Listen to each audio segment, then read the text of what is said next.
Hello friends, this is Prachi and welcome to my channel Education Hub। तो friends हम पढ़ रहे थे chapter 8 class 6 NCERT body movement. तो चलिए अपने चैप्टर को स्टार्ट करते हैं। फ्रेंड्स हमने कई तरीके के अपने बॉडी मूवमेंट्स जो हमारे शरीर में होते हैं, ह्यूमन बॉडी मूवमेंट्स को हमने पढ़ा था। एक्टिविटी 1 में हमने देखा था कि कैसे अपने आर्म को वो मूव नहीं कर सकता जब अगर स्केल हमने लगा लिया। हमने डिफरेंट ज्वाइंट्स पढ़े थे फ्रेंड्स, कैसे ज्वाइंट एक बोन दूसरे बोन से ज्वाइंट होता है।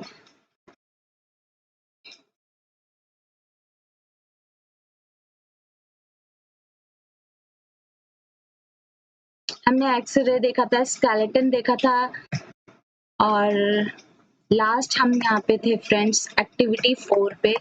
चलिए हम स्टार्ट करते हैं activity 4। Take a deep breath and hold it for a little while. एक गहरी सांस लीजिए और उसे रोक लीजिए। ठीक है। Feel your chest bones and the back bone by gently and pressing the middle of the chest and back at the same time। अब जब आप अपनी जो ब्रेथ है उसे रोकेंगे तो आप महसूस करेंगे अपनी चेस्ट में कि जो आपके यहाँ आगे और पीछे जो है आपको बोन महसूस होगी। ठीक है। Count as many ribs bones of the chest. अब आपको वो काउंट करनी है कि आपको क्या महसूस हो रहा है। ठीक है। आपको महसूस होगा कि कई सारी जो है हड्डियों के छोटे-छोटे ऐसे, जैसे आपको ये आपको फिगर 8.10 में आप देख सकते हैं, द रिब केज का आपको फिगर दिया गया है यहाँ पे। इस टाइप के आपको हड्डी जैसे आपको महसूस होगी। ठीक है। Observe figure 8.10 carefully and compare with what you feel of the chest bone. आप इस फिगर को देखो और जो आपने ऑब्जर्व किया उसे कंपेयर करो। We see that the ribs are curiously bend. आप देखेंगे कि जो रिब्स हैं वो आपकी कैसे जो है इंटरेस्टिंग तरीके से, एक अजीब सी तरीके से जो है बेंड हो रखी है। ठीक है। They join the chest bone. वो जो है आपकी चेस्ट बोन से जो है, चेस्ट आगे की जो बोन है उनसे ज्वाइंट होके, पीछे की बोन्स से ज्वाइंट होके दोनों जो है आपस में अलग तरीके से एक वो केज टाइप का बना रही है। ठीक है। They join the chest bone and the back bone together to form a box. एक बॉक्स की तरह जो है आपको यहाँ पे आप देख सकते हैं फिगर में, एक बॉक्स की तरह आपको दिख रहा है। This is called the rib cage. इसी को हम क्या बोलते हैं? रिब केज बोलते हैं। ठीक है। There are 12 ribs on each side of the chest। आपको एक साइड में जो है 12 रिब केज दिखेंगे, हर साइड में 12 इस साइड 12 इस साइड। ठीक है। Some important internal parts of our body lie protected inside this cage। अब हमारी बॉडी के कुछ important parts है, जैसे हमारा हार्ट हो गया, हमारे लंग्स हो गए, वो सब जो है वो इस रिब केज में जो है प्रोटेक्टेड है। उनको वो ये जो रिब केज है वो प्रोटेक्ट करता है। Ask some friends to touch their toes without bending their knees। अपने दोस्त से कहिए कि वो जो है अपने टोज को बिना बेंड किए अपने नीज को जो है टच करे। Starting from the neck, move your finger downwards on the back of your friend. अब जब वो ऐसा कर रहा होगा तो उसकी नेक से लेकर नीचे तक अपनी उंगलियों को उसके जो है फैलाओ। आपको क्या महसूस हो रहा है? What you feel is the backbone। क्या आपको कोई बैकबोन दिखाई दे रही है, मतलब ऑब्जर्व हो रही है आपको?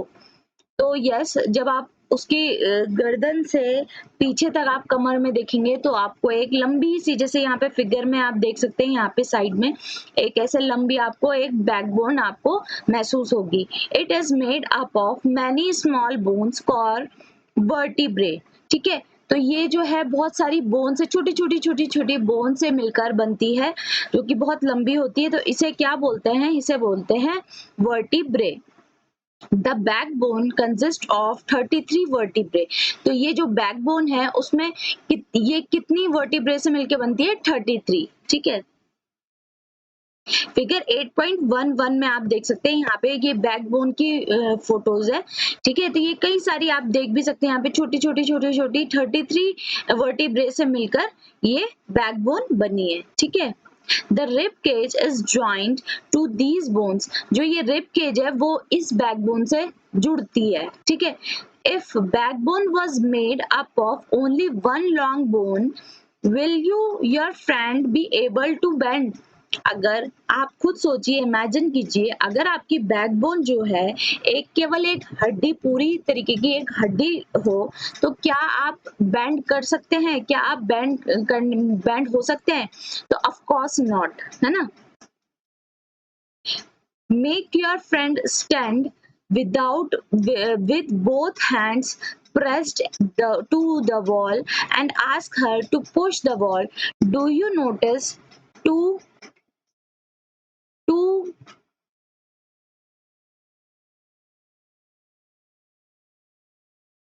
two bones on the back are prominent where the shoulders are? ठीक है। अब अगर अपने फ्रेंड को आप कहिए कि जो एक वॉल है उसके अपोजिट में खड़े होके जो दीवार को वो पुश करे, तो आपको दिखाई देगा कि उसकी शोल्डर्स में आपको दो बोन्स जो है उभरी हुई नजर आएंगी। ठीक है, तो वो क्या है? तो उसी को क्या बोलते हैं? They are called shoulder bones. उन्हें हम क्या बोलते हैं? Shoulder bones. दो बोन्स आपको दिखाई देंगी उभरी हुई जब आपका फ्रेंड जो है वॉल को पुश करेगा, पुश करने की कोशिश करेगा। जैसे आप फिगर 8.12 में भी देख सकते हैं, ये हमारी शोल्डर बोन है। ये जो है आपको उभरती हुई दिखाई देगी जब वो पुश करेगा वॉल को। Observe figure 8.13 carefully. अब फिगर 8.13 को ध्यान से देखिए, ये क्या है? पेल्विक बोन्स है। ठीक है, तो this structure is made of pelvic bones. ये स्ट्रक्चर कैसे बना है? पेल्विक बोन से बना है।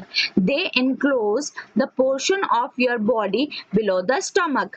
ये जो पोर्शन है ये स्टमक के नीचे बॉडी का स्ट्रक्चर बनाता है। ठीक है, this is the part of you sit on. जहां जैसे आप बैठते हैं वो वाला पार्ट जो होता है वो किससे बना होता है? पेल्विक बोन से बना होता है। The skull is made up of many bones joint together.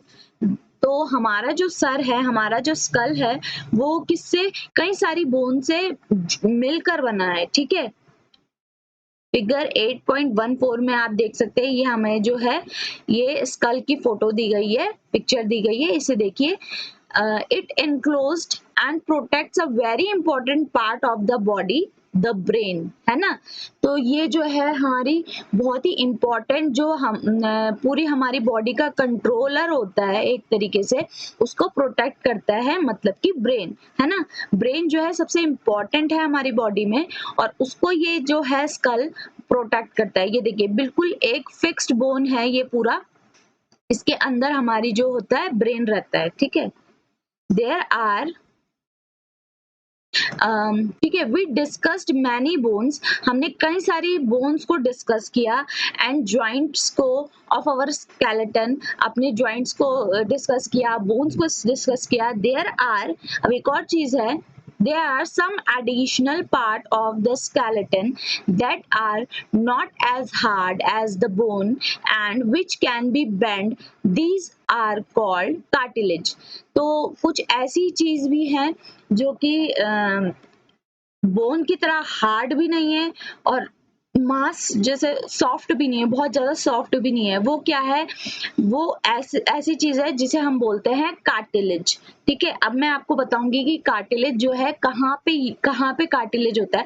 जब दो हड्डियां हम जुड़ती, जो दो हड्डियां जहाँ पे ज्वाइंट होती है वहां पे भी कार्टिलेज होता है, और कार्टिलेज एक और जगह में होता है, एक और जगह में हम पढ़ेंगे कार्टिलेज कहाँ पे होता है। ये देखिए, आप फिगर में देख सकते हैं, जो फिगर में जो हमारा एयर है यहाँ पे भी कार्टिलेज होता है। Feel your ear, do you find any hard bony parts that can be bend? अपने कान को आप टच कीजिए, कहीं पे भी आपको ऐसा लग रहा है कि जो बोन है वो बहुत हार्ड है? There do not seem to be any bone here, isn't it? यहाँ पे कोई बोन नहीं होती, हमारे कान में कोई बोन नहीं होती, ठीक है। Do you notice anything different between the ear lobe and the portions above it? अब आपने कुछ नोटिस किया नीचे के हिस्से में भी, जो एयर का नीचे का हिस्सा है, लूब है, and the portion of above it, और यहाँ पे कहीं पे भी आपको कुछ महसूस हुआ? As you press them between your fingers, अपने फिंगर्स से प्रेस कीजिए, जैसे आप फिगर में देख सकते हैं। यह है upper part of the air has cartilage, यहाँ पे जो अपर पार्ट है उसमें कार्टिलेज होता है। जो लोअर, ये एयर का नीचे वाला हिस्सा है, द एयर लूब है, ठीक है, यहाँ पे कार्टिलेज नहीं होता, ऊपर वाले हिस्से में कार्टिलेज होता है। वही आपको ये फिगर के थ्रू समझाने की कोशिश कर रहा है, ठीक है। Do you feel something in the upper part of the air that is not as soft as the air loop but not as hard as a bone, isn't it? अब आपको ऊपर और नीचे दोनों कान में जो है आपको टच करना है, तो आपको फील हो रहा होगा कि जो ऊपर वाला पार्ट है वो थोड़ा सा हार्ड है, नॉट सो हार्ड बट हल्का सा हार्ड है, पर नीचे वाला हिस्सा थोड़ा सॉफ्ट है ना। दिस इज कार्टिलेज, तो इसी को हम कार्टिलेज बोलते हैं, यहाँ कार्टिलेज होता है। Cartilage is found in the joints of the body, हमारी जो बॉडी के जॉइंट्स है वहां भी कार्टिलेज जो है पाया जाता है। We have seen that our skeleton is made up of many bones, हमारा जो skeleton है वो बना होता है कई सारी हड्डियों से। जॉइंट्स एंड कार्टिलेज, जॉइंट से, कार्टिलेज से, ठीक है, बहुत सारी बोन से बना होता है। You could feel bend and move many of them, आप उसको, इनको फील कर सकते हैं, बेंड कर सकते हैं, मूव कर सकते हैं।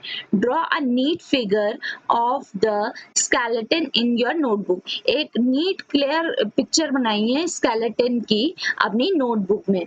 We have learned about the bones, हमने क्या पढ़ा, लर्न किया है बोन्स के बारे में in our body, and about joints, joints के बारे में, that help us move in different ways, जो हमें इधर से उधर मूव करने में हेल्प करती है। What makes the bones move the way they do? Let us find out, चलिए फाइंड करते हैं कि हमें कैसे बोन्स जो है इधर से उधर जाने में हेल्प करती है, उसके पीछे का क्या कारण है। Make a fist with one hand, एक मुट्ठी बनाइए अपने हाथ, एक हाथ में। Bend your arm at the elbow, और एल्बो से जो है अपनी मुट्ठी को ऐसे यू बंद करके ऐसे ऊपर की तरफ आप एल्बो को टच कीजिए, एंड टच योर शोल्डर, अपनी शोल्डर को टच कर दिए विद द थंब की मदद से, थंब से, ठीक है। फिगर 8.17 में आप देख सकते हैं, do you see any change in your upper arm, क्या आपको कुछ चेंज अपनी अपर आर्म में नजर आ रहा है? यहाँ पे कुछ अपर आर्म में जो है आपको चेंज आ रहा है। Touch it with the other hand, अपने दूसरे हाथ से अपनी आर्म को टच कीजिए और फील कीजिए। डू यू, आप यहाँ फिगर में भी देख सकते हैं, ये देखिए figure 8.17, two muscles work together to move a bone. अब ये जो है दो मसल्स जो होती हैं वो हम बोन को हेल्प करती है कि वर्क करने में, ठीक है। ऑब्जर्व, जब हम देखिए, जब हम रिलैक्स उसमें है, जब हमारा हाथ नीचे है तो जो हमारी मसल्स हैं वो भी क्या है, रिलैक्स्ड है। When, जब हम अपनी मुट्ठी बंद करके अपनी शोल्डर की तरफ को हाथ को ऐसे मोड़ते हैं तो ये क्या हो रही है, ये कॉन्ट्रैक्ट हो रही है, ठीक है, ये सिकुड़ रही हैं और फूल जा रही हैं, है ना। तो यही हम पढ़ेंगे आगे। Observe a swollen region is the upper arm, अपनी अपर आर्म में जब आपने मोड़ा होगा तो आपको थोड़ा सा फूला फूला महसूस हुआ होगा, तो वो क्या चीज है, दिस इज अ मसल, उसी को हम क्या बोलते हैं, हम मसल्स बोलते हैं। The muscle pulls due to contraction. ये कब होती है? जब मसल्स जो है कॉन्ट्रैक्ट होती है। जैसे मैंने आपको फिगर ए में बताया, ए में जो है जब हमने मुट्ठी बंद करके ऐसे यूं अपने हाथ को ऐसे यूं करा तो हमारी जो मसल्स है वो फूल गई, है ना, कॉन्ट्रैक्ट हो गई। और जब हम उसे ऐसे रिलैक्स कर देते हैं तो हमारी मसल्स जो होती है वो हो जाती हैं, लंबी हो जाती है ना, लंबी दिख रही होगी। It become smaller in length. ये जब हम कॉन्ट्रैक्ट करते हैं तो वो स्मॉल हो जाती है लेंथ में। Now bring your arm back to its normal position. अब दोबारा से उसे नॉर्मल पोजीशन में ला जाइए। What happened to the muscle? क्या हुआ मसल्स के साथ? Is it still contracted? क्या वो अभी भी contracted है? You can observe similar contraction of muscles in your leg when you walk or run. आप जैसे आपने हाथ में आपने अपना कॉन्ट्रैक्शन देखा मसल्स में, वैसे ही जो है लेग्स में भी जब आप भागते हैं दौड़ते हैं तो आपको वहां पर भी जो है मसल्स के कॉन्ट्रैक्शन देखने को मिलता है। when contracted the muscle become shorter। जब हम contract होती है तो muscles क्या होती है? short हो जाती है, स्टिफर हो जाती है और थिकर हो जाती है, मोटी हो जाती है। It pulls the bone. ये क्या करती है? पुल करती है, खींचती है बोन को। Muscles work in pairs. Muscle जो है पेयर में वर्क करती है ना, ऊपर नीचे एक साथ मिलकर वर्क करती है। When one of them contracts, जब उनमें से एक जो है कॉन्ट्रैक्ट होती है, the bone is pulled, तो bone pulled in that direction। तब जो बोन है वो खींचती है उस डायरेक्शन में जिस डायरेक्शन में वो कॉन्ट्रैक्ट हुआ है। The other muscles of the pair relaxes. तो अदर जो दूसरा उसका जो अदर मसल्स का पेयर है वो क्या होगा? रिलैक्स हो जाएगा। To move the bone in the opposite direction. उसे अपोजिट डायरेक्शन में जो है बोन को मूव करने के लिए। The relaxed muscles contract to pull the bone towards its original position। उसके बाद जो पहले जो रिलैक्स हुई थी मसल्स वो क्या होगी? वो रिलैक्स मसल जो होगी वो कॉन्ट्रैक्ट होगी। अब दूसरी कॉन्ट्रैक्ट होगी to pull the bone, bone को खींचने में, बोन के थ्रू खींचने में, टुवर्ड्स इट्स ओरिजिनल पोजीशन, अपनी ओरिजिनल पोजीशन में आने के लिए। while the first relaxes। अब फर्स्ट वाली जो है वो रिलैक्स हो जाएगी और सेकंड वाली क्या होगी? कॉन्ट्रैक्ट होगी, ठीक है। अ मसल कैन ओनली पुल। तो मसल जो है वो केवल पुल करने में मतलब खींचने में मदद करती है। It can not push. वो पुश करने में हेल्प नहीं करती, वो खींचने में मदद करती है। Thus two muscles have to work together to move a bone। तो दो मसल्स जो हैं वो हमें किस में मदद करती है? वर्क करने में, बोन को वर्क करने में, बोन से हमें वर्क करवाने में हमारी जो मसल्स है ये हेल्प करती है। Our muscles and bones always required for movement. क्या मसल्स और बोन्स जो है वो हमेशा हमें मूवमेंट के लिए हेल्प करता है? How do other animal move. कैसे जो दूसरे एनिमल्स है वो मूव करते हैं? Do all animals have bone. क्या सारे एनिमल्स में बोन्स होती है? व्हाट अबाउट एन अर्थवर्म और अ स्नेल। अर्थवर्म या स्नेल, इनमें क्या हड्डियां होती है? Let us study the manner of movement that is the gait of some animals. तो आगे चलकर हम देखेंगे कि कैसे और एनिमल्स में जो है, जैसे स्नेल हो गया, अर्थवर्म हो गया, इनमें कैसे जो है हड्डियां होती हैं कि नहीं होती है और ये कैसे वर्क करता है, कैसे ये मूव करता है। तो आगे देखेंगे फ्रेंड्स। आज के लिए हम चैप्टर इतना ही रखते हैं। कल मैं दोबारा से यहाँ अर्थवर्म से एक्टिविटी 5 से स्टार्ट करूंगी। तब तक ले थैंक यू। अगर आपको मेरी वीडियो पसंद आ रही है तो प्लीज लाइक एंड शेयर जरूर करिए।